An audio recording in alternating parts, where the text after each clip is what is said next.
고전 읽기 시간에는 고전을 원문으로 읽음으로 해서 한문 독해 실력을 쌓고자 합니다.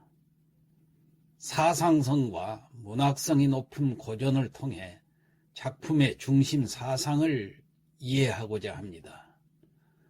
문장을 보다 원활하게 해석하고 이해할 수 있도록 현토를 붙입니다.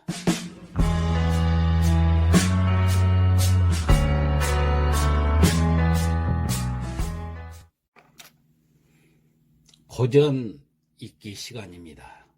지난 시간까지 해서 구런의 어부사를 했었죠. 이 시간부터서는 제갈량의 출사표를 한번 다뤄보겠습니다. 조금 이따 이 제갈량의 그 작자 소개라든가 작품 해설을 간단히 제가 하겠는데요. 우선 이 출사표라는 작품은 아주 너무나도 유명합니다. 제갈량이 지은 출사표인데, 이 제갈량이 지은 출사표 그 내용을 나중에 이제 살펴보면 알겠지만은, 원래 그 옛날부터 충신이 되려면은 제갈량의 출사표를 읽어야 한다고 그랬어요. 그 다음에 효자가 되려면은, 이제 그러니까 효도를 배우려면은 이밀의 진정표를 읽어라 그랬어요. 그 이밀의 진정표는 요 출사표 한 다음에 다뤄보도록 하겠습니다. 우선 이 제갈량의 출사표는 충신이 되려면 될 사람은 충성스러운 이 내용을 읽어보라는 얘기예요. 그래서 얼마나 그러면 이 참 충성스러운 내용이 이 출사표에 담겨 있는가. 자, 우리가 이제 이런 궁금증을 가지고 이 장을 한번 살펴보도록 하겠습니다. 먼저 작자 소개. 제갈량이라는 분은 181년에서부터 234년까지 살았다고 기록이 되어 있어요. 그 후한시대죠. 그러니까 후한시대면은 이 한나라가 전한시대가 있고 후한시대가 있는데, 이 후한시대 가서 특히 후한 말에 가면은 아주 나라가 어지러워지죠. 그래가지고 결국 이제 망하게 됩니다만은, 이 후한시대, 어지러운 시대에 낭약군 양도현이라는 곳에 살았어요. 지금 같으면은 이 산동성 근수현이라고 그러는데, 거기에서 조용히 살고 있었습니다. 이 자가 공명이고 호는 와룡이고, 그래서 와룡선생이라고도 하죠. 시호는 충무후라고 되어 있습니다. 생전에 제갈무후 이렇게 이제 많이 얘기를 하지요. 삼국시대의 총나라의 승상을 했었어요. 승상이랄 것 같으면은 지금 같으면 국무총리 같은, 그러니까 유비 오른팔 역할을 했던 것입니다. 총나라에. 그래서 융중에 응거했다고 그러는데, 융중이라는 것은 지금 말하면 양양의 별칭을 융중이라고 그럽니다. 그러니까 그쪽 산동성 쪽이에요. 거기서 응거해서 이 와룡 선생이라고 칭하고 이제 조용히 살고 있었는데, 유비가 3번이나 그거 찾아갔다 했죠. 그래서 삼고초려라고 그러잖아요. 그 조갓집에 3번이나 찾아갔다 해서 3번이나 찾아온데 이제 감동이 돼가지고 할 수 없이 그를 도우러 나선 사람입니다. 그래서 그 유비가 죽은 뒤에도, 사후에도 후주, 이제 그 다음 이은 황제가 바로 유선이지요. 조금 유비보다는 모자란 사람인데, 그 유선을 보좌해가지고 한나라 황실의 부흥을 깼습니다. 그렇지만은 이게 참 도저히 시운이 따르지 않았어요. 그 뛰어난 그 전략에도 불구하고 뜻을 이루지 못한 채 건흥 12년, 그러니까 234년 오장원의 그 전투 진중에서 죽게 됩니다. 자, 저서로는 제갈량 집이 있습니다. 이 간단히 살펴봤습니다. 그 다음에 이 작품, 출사표 작품의 해석을 좀 해보겠는데, 제갈량이 이 촉한 건흥 5년에 위를 정별하려고 출병하면서, 이 나라는 누굽니까? 조조가 다스린 그 나라 아닙니까? 그 나라를 정벌하려고 이제 출전을 하면서 후주 유선에게, 그러니까 유비는 이미 죽었는 뒤에죠. 유선에게 올린 표문입니다. 이 표라는 것은 신하가 군주한테 올리는 글을 표라고 그래요. 그래서 진정표도 다음 시간에 다음에 이제 하겠지만은 여기 군주에게 올리는 거예요. 여기도 출사표도 군주인 유선에게 올리는 그러한 글이 형식이 되겠습니다. 이 글에서 그는 국가의 앞날을 생각해서 유선에게 군주의 안위를 경계하고 신하의 그 충간을 잘 들으라고 아주 간곡히 부탁을 하고 있습니다. 출사표는 전후편, 전편이 있고 후편이 있고 두 편이 있는데, 일반적으로 출사표라고 할 것 같으면 이 전출사표, 지금 우리가 하려고 하는 이 전출사표를 말합니다. 그래서 삼국지 그 촉지 제갈량전에 보면은 이런 대목이 나와요. 건흥 5년에 군대를 이끌고 북쪽 한중에 주둔하였는데 출발할 때 소를 올렸다. 이런 구절이 그 삼국지 그 소설에도 나옵니다. 그 이때 올린 소가 바로 이 출사표라는 얘기예요. 본래 이제 편명이 없던 것을 소통이라는 사람이 문선을 이제 편찬하면서 여기다 출사표하고 이름을 붙인 건데, 이 후에 또 이제 아까 말한 대로 후 출사표가 또 하나 세상에 나오게 되는데, 근데 그것은 제갈량이 지었다는 것이 뭐 확실하질 않아요. 그래서 후인들이 위작일 가능성이 크다고 해가지고 지금도 논란이 되고 있습니다. 여튼 이 전출사표는 그만큼 유명한 작품이기 때문에 우리가 좀 정성 들여서 보도록 그렇게 하겠습니다. 자, 문장을 볼까요? 지난 시간에 출사표를 이제 시작을 했는데, 지난 시간에는 지금 천하가 삼분되고 익주가 공궁에 빠져 있으니까 진실로 지금 이 총나라의 전망이 달린 위급한 시기입니다. 거기까지 이제 했어요. 자, 그 다음 문장을 볼까요? 연이나 시위지신이, 연이나 그럴 연자, 그러니까 그러나, 시위지신이, 시는 모실 시자, 위자는 지킬 위자지요. 그러니까 모시고 호위하는, 그 다음에 지는 주격조사서 뭐뭐하는 신하, 신자, 신하들이 그런 뜻이에요. 그러니까 근제를 모시고 있는 신하들이, 그 다음 불에 은혜하고 불아니 불자 해는 게으를 해자입니다. 그래서 게으르지 아니하고, 그 다음에 어는 전치사 뭐뭐에서 장소를 나타내는 정치사지요. 내는 안내자인데 여기서 안이라는 것은 무엇일까요? 궁궐 안이라는 얘기예요. 그러니까 조정 안에서 게으르지 않고, 그 모시는 신하들이 궁궐 안에서 게으르지 않고, 충지지사가 충성충자 뜻지자 충성스러운 뜻, 여기서는 충성스러운 마음이란 뜻이에요. 그 다음에 지자도 마찬가지로 주격조사로서 충성스러운 마음을 가진 사자가 나오니까 선비들이 그랬는데, 여기서는 선비가 아니라 여기서는 사는 전쟁 시기이기 때문에 군사들을 얘기하는 겁니다. 그래서 충성스러운 마음을 가진 군사들이, 그렇게 해석하면 되겠죠. 망신의외자는, 망은 잊을 망자 몸신자예요. 몸을 잊었다는 얘기는 뭐예요? 자신의 몸을 잊어버리다, 그런 뜻이에요. 몸이라는 것은 여기서는 목숨을 얘기하는 겁니다.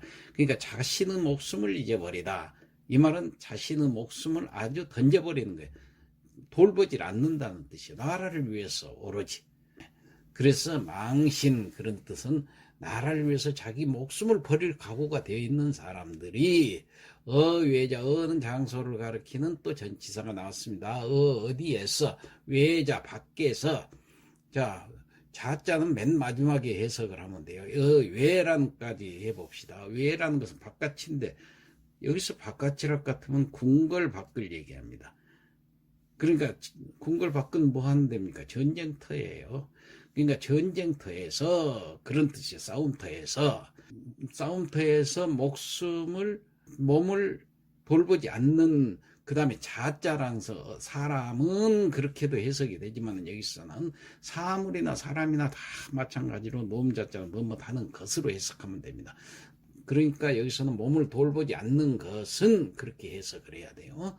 그래서 전장터에서, 왜 바깥 외자가 있으니까 전장터에서 몸을 돌보지 않는 것은 개추 선제지수하여, 이게 원래 덮을 개자지만 이건 대개의 개자, 혹은 대부분, 혹은 아마, 이런 뜻으로서 해석을 하는 것이 여기는 부사로서 나와 있기 때문에 아마 그 말이에요. 아마 추라는 것은 밀추자, 뭐 쫓출추자 이 추자지만 이것은 추념하다 그 말이에요. 왜 나중에 생각한다는 것은 추자가 됩니다. 다음 추자가 돼요. 그래서 어디 뒤에 목적어가 누구를 추념을 하느냐. 선제 먼저 선자 임금전자. 그러니까 먼저 가신 황제라는 얘기예요. 우리가 아버지도 돌아가시면은 선친이라고 그러죠. 그러니까 여기서는 황제가 돌아가신 뒤에니까 선제라고 하는 겁니다. 이건 누구를 말합니까? 지금은 후주인 유선이가 지금 황제가 됐죠. 그게 유선 아버지인 유비를 추념하는, 추모하고 생각하는 것을 추념이라고 그래요. 무엇을 추념해? 유비의, 여기서는 뭐의 갈지자는, 그래서 수우 그랬습니다. 수는 다를 수자, 여기는 만날 우자인데 다르게 만난다는 것은 특별하게, 우자는 여기서 대우하다 할 때 씁니다. 대접하다, 대우하다. 특별한 대우를 한 선제가, 유비가, 그러니까 돌아가신 황제께서 특별한 대우를 해서 그것으로 인해서 추념하는 그 말이에요. 그러니까 아마 선제께서 베푸신 그 특별한 대우를 추념해서 이렇게 해석을 하면 되겠습니다. 욕보지어 폐하인이다. 자, 뭐뭐도 하고자 할 욕, 보는 갚을 보자, 갚고자 한다 그 말이에요. 뭘 갚고자 하느냐? 인칭대사 갈지자가 나와서 그것을 갚고자 한다. 여기서 그것이라는 것은 앞에 있는 말을 가리키는 거예요. 그러니까 선제의 그 특별한 대우, 선제께서 아주 각별히 우리를 대우해 주셨던 그것을, 그 은혜를 갚고자 한다, 그런 뜻이에요. 누구에게? 폐하. 여기는 어는 마찬가지로 누구에게라는 전치사입니다. 폐하에게. 여기서 지금 폐하는 누굽니까? 유비 아들인 유선, 후주를 얘기한 거죠. 폐하에게 갖고자 한 것입니다. 야자, 여기 어조사 야자는 종결사로서 한 것입니다. 이렇게 해석이 되죠. 자, 다음 봅시다. 성의 개장 성청하사. 성은 진실로 성실할 성자지만 여기서는 부사로서 진실로 이렇게 쓰였습니다. 진실로. 여기는 마땅의 그 말이에요. 그러니까 진실로 마땅히 개장 10개자 베풀장자. 여기서는 개장, 그러니까 열었다는 뜻이죠. 개장.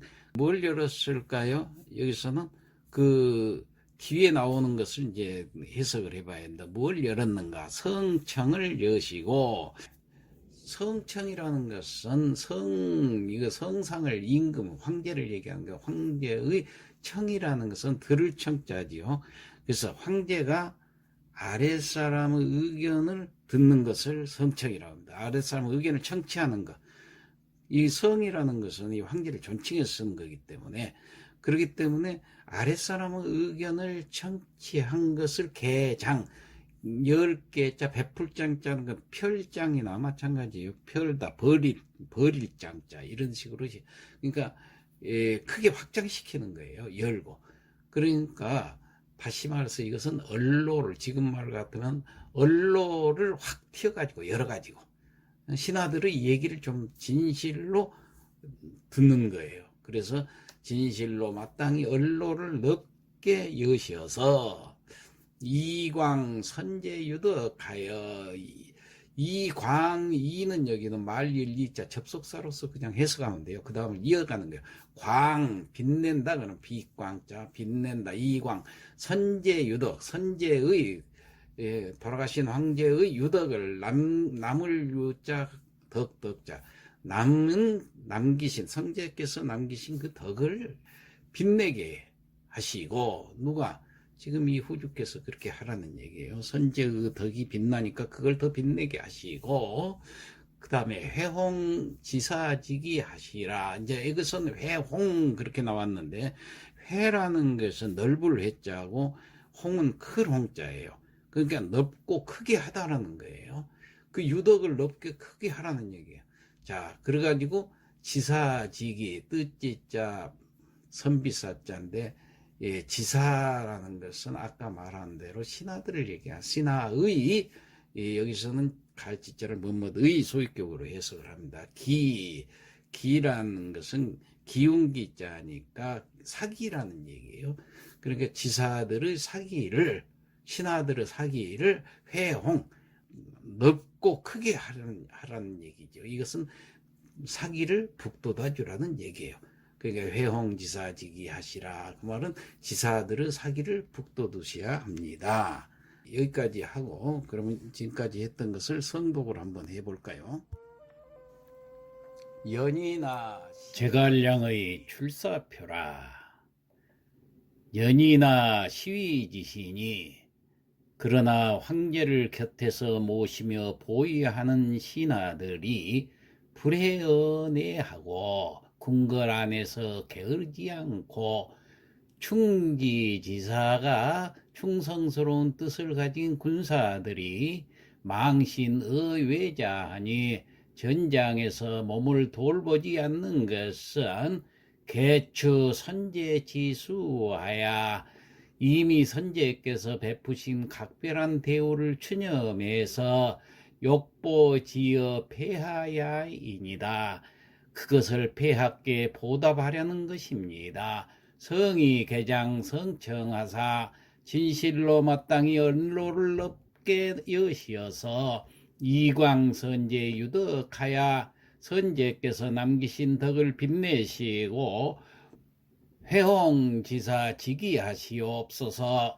지사들의 사기를 북돋아 주시옵소서. 예, 이상 마치겠습니다.